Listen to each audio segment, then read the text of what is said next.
Hello and welcome to the Stock Planner channel.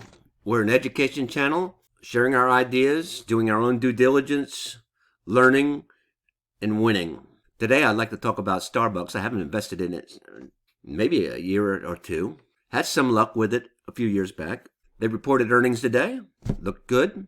They've been in a bit of a downslide, so maybe it's a bargain. So let's get started.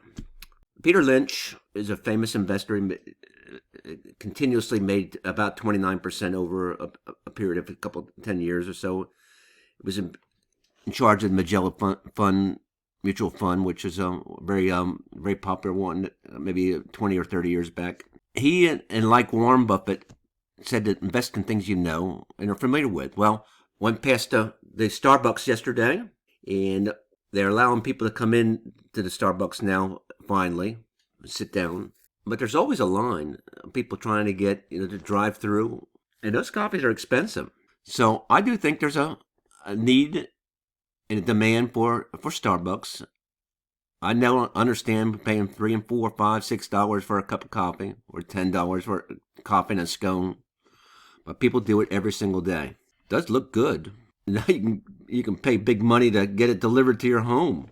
And I'm a little older and a little slower, but I'm starting to use the apps too for these various different fast food and grocery store chains. And I know that my wife is Chinese, and they use everything is done on the app over in China. So this is a trend, and this, the way you can control your customers and offer them some value, which is lacking in a lot of smaller type restaurants. Ice, brown sugar, oatmeal shaken espresso. Earnings today. This is Tradingview, and you can get this free, up to 3 indicators. It's kind of a great place to start for a beginner. Anyway, earnings were up, revenue's up, demand is strong. Downslide, the zigzag doesn't know what it's doing right now. The zigzag is an indicator, but it uses perfect future data to be perfect. You can see this always predicts the tops and bottoms, but it does that by looking forward. Okay, we don't have that ability to do that, so we have to use indicators. The RSI was in the oversold condition, and it's come back around. How long it stays, I don't know. Stochastic came back around over here, stochastic RSI. And the MACD predicted an upward trend right about here. You could have got in early. Maybe we're getting in a little late, but I'm thinking that this stock will go up and probably retrace to this 50% level. So in this area here, it's where it's going to play. I don't think it's going down past this line. And you got dividend here. Trading at 98.76 trading. This is FinViz. A lot of people start here. Got some advertisements, but you got to live with it.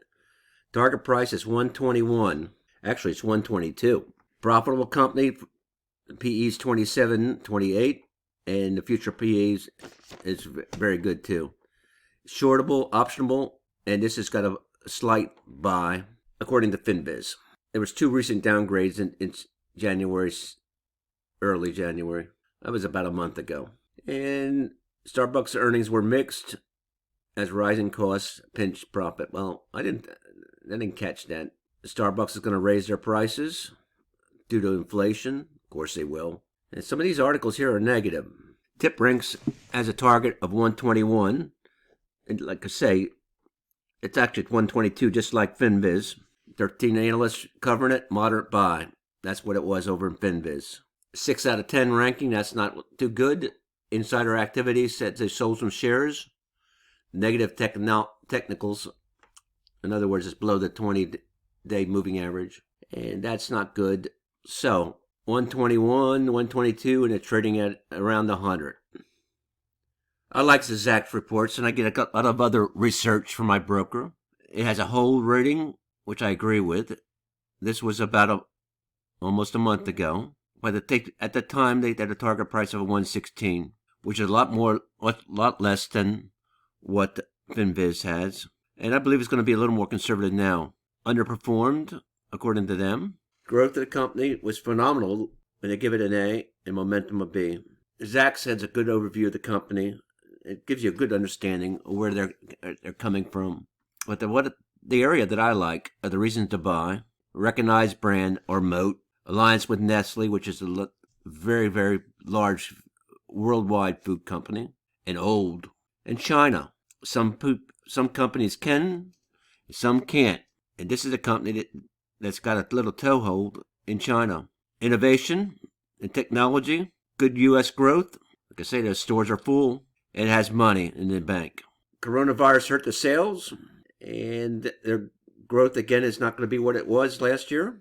Dismal channel development performance. At this time, I don't know what that is. And yes, this is scary because I just don't know. Like I said, I really understand paying $7-8 for a cup of coffee every day, but people do. And I see the restaurants like Chick-fil-A have lines too deep. I see people carrying out the go orders at Ruby Tuesdays and Applebee's. I don't understand. So I think it'll be tricky for the restaurant business and the food business over the next year or so, especially when we have a recession. Anyway, I like to read this areas on SBUX because I can understand what they're saying. Other than I didn't understand this dismal channel development performance. So if anybody understands that, put it in the comments below so I can understand what they're talking about here. But I don't think it's important. The important thing for me is I don't think this stock is going to change much in price. That's my assumption right now. That's my bias.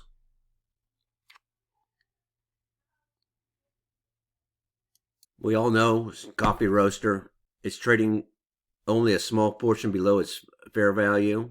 Growth is expected at 6.6% over the next year, and it grew, look at that, 361% over the past year. That's a big growth.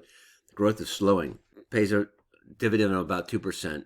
High level debt, negatives, insider selling.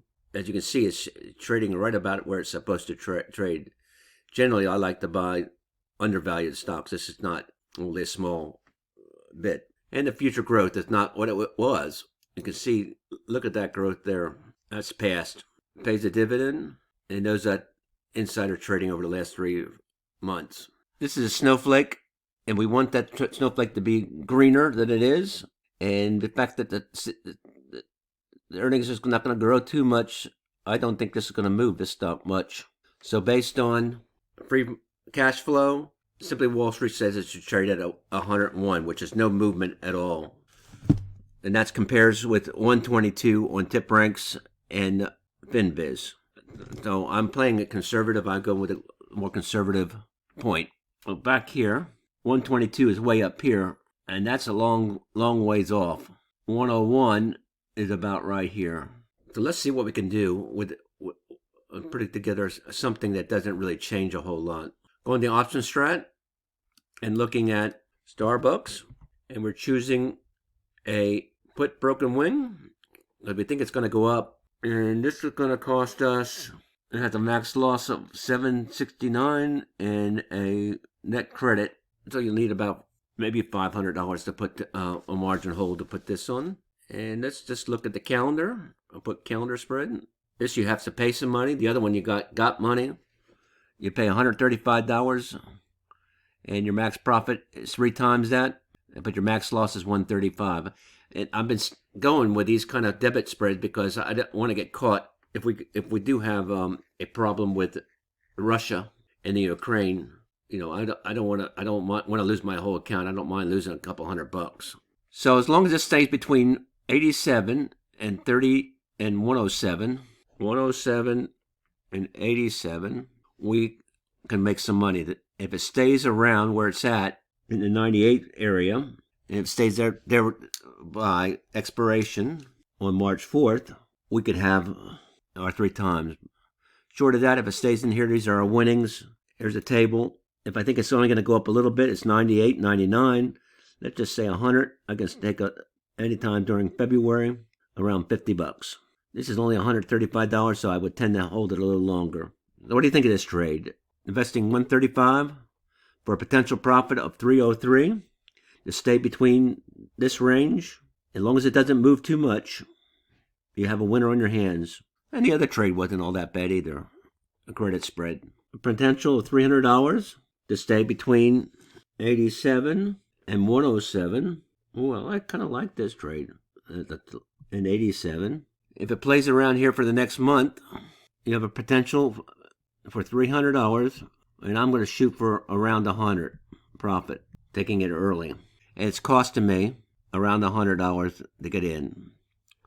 So I think it's possible. I don't think it's going to be moving a lot, especially since I read that the earnings was mixed. So I'll be looking at this on Wednesday morning. Please like and subscribe. This channel could use your help. My trading has gotten better since I started engaging, so make a comment. When you do that engagement, that's on the way, especially for a beginner, that's on the way to learning. And you should read and study, especially study on and do some reading on Peter Lynch. There's a lot of videos out there on him, and you can learn some investing tips. Happy trading. We'll catch you on the flip.